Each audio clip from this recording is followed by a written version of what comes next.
7:02. The Naked Scientist.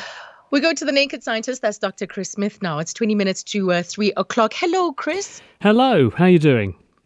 Very good, very good. And we are just contending with a little slightly chilly weather, but, winter's on its way out and we can't wait for spring. You're getting your comeuppance, you see, because you were gloating to me last week about how your weather's getting better as ours is on the slide. Ours has stayed reassuringly rubbish ever since. We've had about a month's rain in one day. People are lighting their log burners because even though it's still August, ostensibly, it now feels like we're into winter. It's just amazing, isn't it? 2 weeks ago, it was 34.5 degrees and no one could move.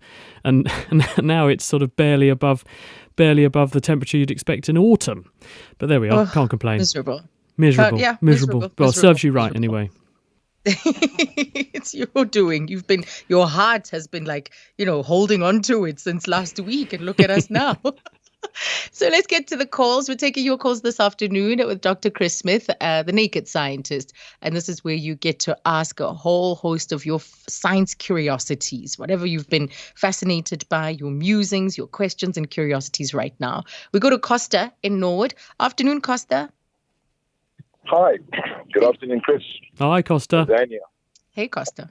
Going back to the beginning of COVID, the temperature at which the COVID virus has difficulty in coping with is about 26, 27 degrees centigrade. Is that correct? Well, remember that the coronavirus that we're worrying about at the moment is a human infection. And therefore, it's going to grow best at body temperature. Human body temperature is about 37 degrees. So it's growing best at that temperature, but surviving, all viruses survive best at lower temperatures up to a point. So therefore, if you were to put the virus in a fridge, then it would last longer than if it's in the open air. Okay, well, the question was basically because, I remember everybody saying that it survives up to the lower, the upper to middle 20s, but it's difficult then for me to understand how it can survive in a human body at 36 degrees. Well, the reason for this is that all viruses are quite fragile, really. There are some that are a bit more resilient and robust. Our friend the norovirus that causes winter vomiting disease is pretty robust.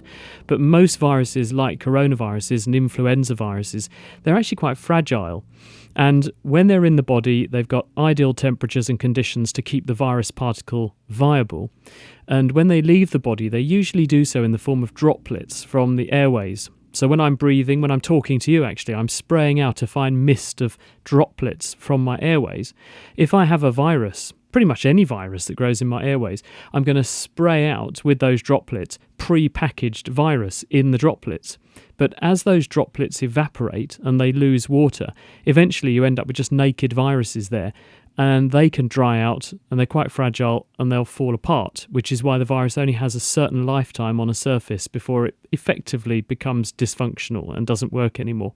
So basically, the longer it's outside the body, the less time it has to live, unless you put it under very low temperatures and store it. And we can store viruses in the freezer in the lab indefinitely if we keep the temperature really low, as far as we know. Interesting.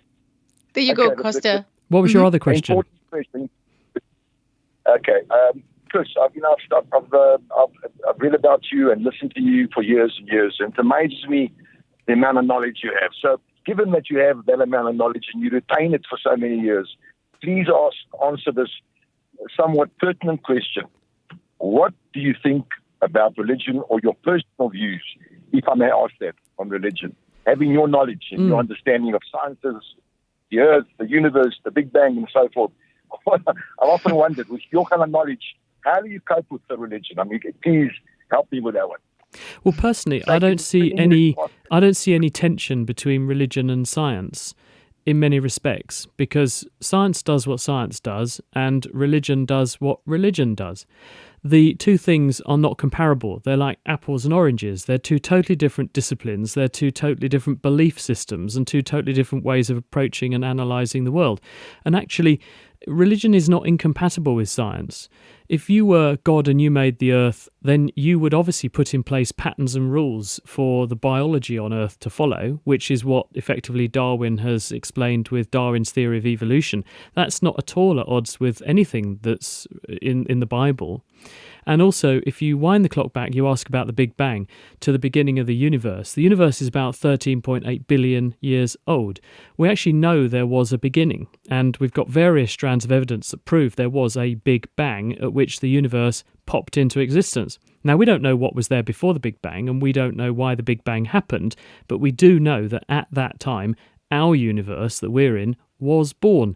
Now, that could be considered a moment of creation. And in fact, one of the early cosmologists, Lemaitre, who was involved with compatriots like Einstein, working on theories of the Big Bang and how the universe came into being, he was a priest. He was a Belgian priest, and he was very comfortable with the idea of a Big Bang and the origin of the universe having one point in time, because it fitted very nicely with a moment of creation in the Bible. Now, we might have got the timing a bit wrong, but who knows? So I don't have any kind of problem with religion and science. The only issue I do have is when people take one into the realms of the other, and they try and apply science to religion and religion to science. They are two totally different things, and one is not at odds with the other, but we should not mix science lessons up with RE lessons in school and vice versa.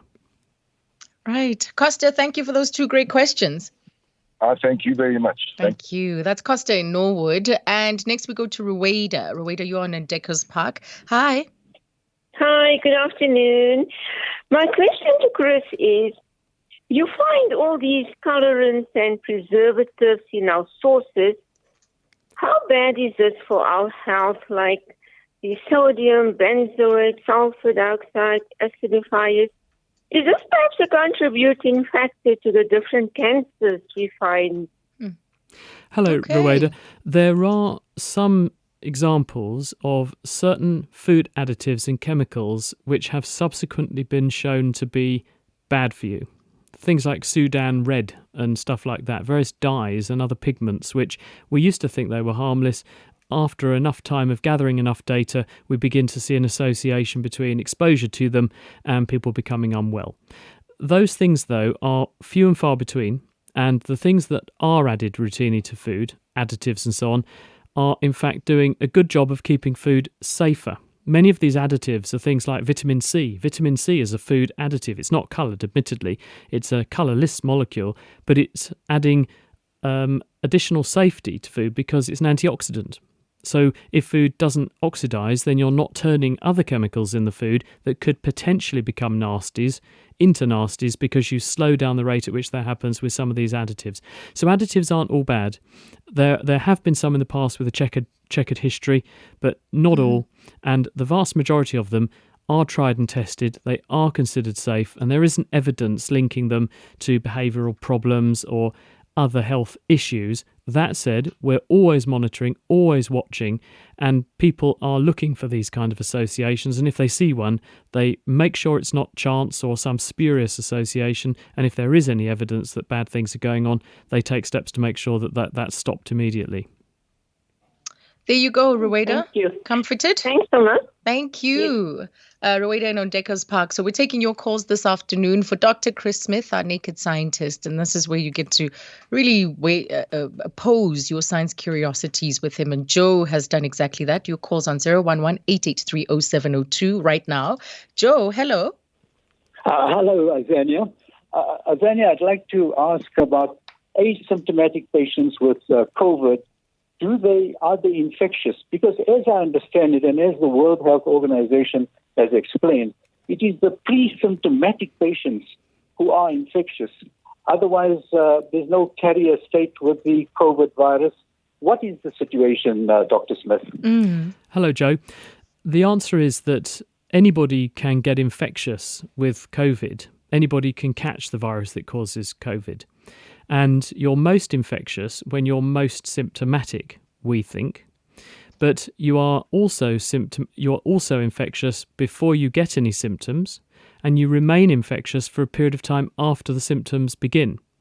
So what about the asymptomatic people? Well, we also think they're infectious. We think, in fact, they make up a very significant proportion of cases. They might make up half of all the cases of coronavirus that we've seen.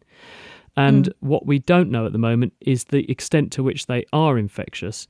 But we think, given the success with which the virus has spread around the world, how many people it's got to, that the individuals who are asymptomatic are also infectious. And so that's part of the headache that's come with controlling coronavirus, because a lot of the testing, a lot of the controls that we've put in place, we assumed it would be very similar to things like the flu, where when people have symptoms, they've got the flu, they've probably got infectious, they're probably shedding virus, we need to isolate them. With coronavirus, if you go around saying, have you got symptoms, and then you discover that half of the patients have no symptoms, you realise you're missing a lot of potential infectious sources. And we think that's why we've had so many cases spread the way that the virus has, and that's why it's proved difficult to control. So that's where the testing and tracing comes in. When you pick up a case of coronavirus, going to the contacts, regardless of whether they have symptoms or not, and testing them can be a very powerful way to arrest the spread of the virus, because it does get to the heart of this asymptomatic phase. And then you'll ask me, why do some people have no symptoms and another person catches it and can die? And we just do not understand why some people have this dramatic reaction to coronavirus, but we are trying to find out. Joe, there you go. Could I Thank you. Okay. You want to ask another question, Joe? Yes. I'd just like to ask, Dr. Smith has done work on the late manifestations of the coronavirus in a small percentage of proportion where patients develop antibodies against body components. Which are the components to which the coronavirus develops antibodies to? Or rather the body develops antibodies to, not the coronavirus. There are a range of different targets on the virus, Joe. The ones that we're looking for a number of them with the tests we make, but the structure that makes up the virus, there's the spike protein on the outside, there are other proteins that make up the coat of the virus, and then there are things inside the virus that it uses as its machinery to make more virus particles. All of those things are displayed to the immune system when you are infected, and all of those things are so-called immunogenic. You can make an immune response to them, and a person who's naturally infected with the virus probably does.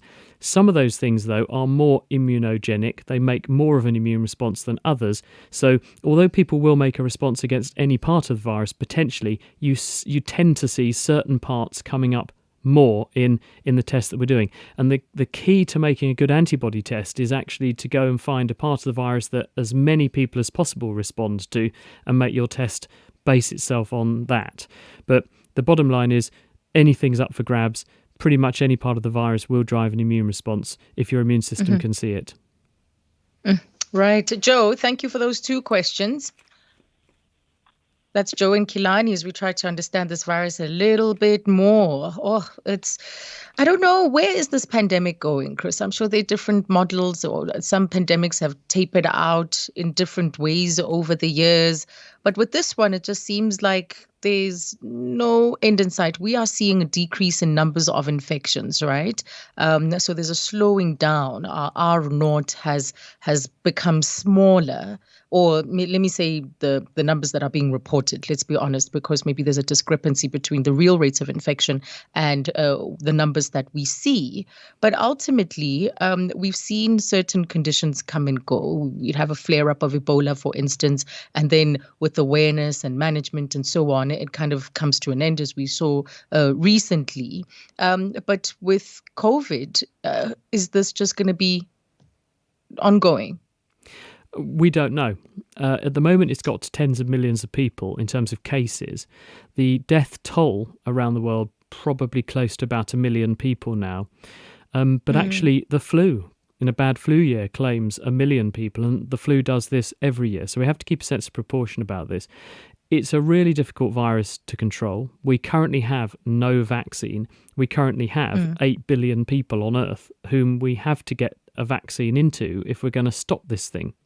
So the answer to your question is that it's going to be a long while before we're in a position to completely control this. The reason that the levels have gone right down is because people are being extremely cautious. There's been lockdowns of many of the world's populations, and this has obviously cut off the number of contacts the virus was exploiting to spread from one person to the next. But that doesn't mean that it won't come back, because the world population remains vulnerable. We're still infectable, and there are a large number of us that haven't had it. Therefore, we're not immune.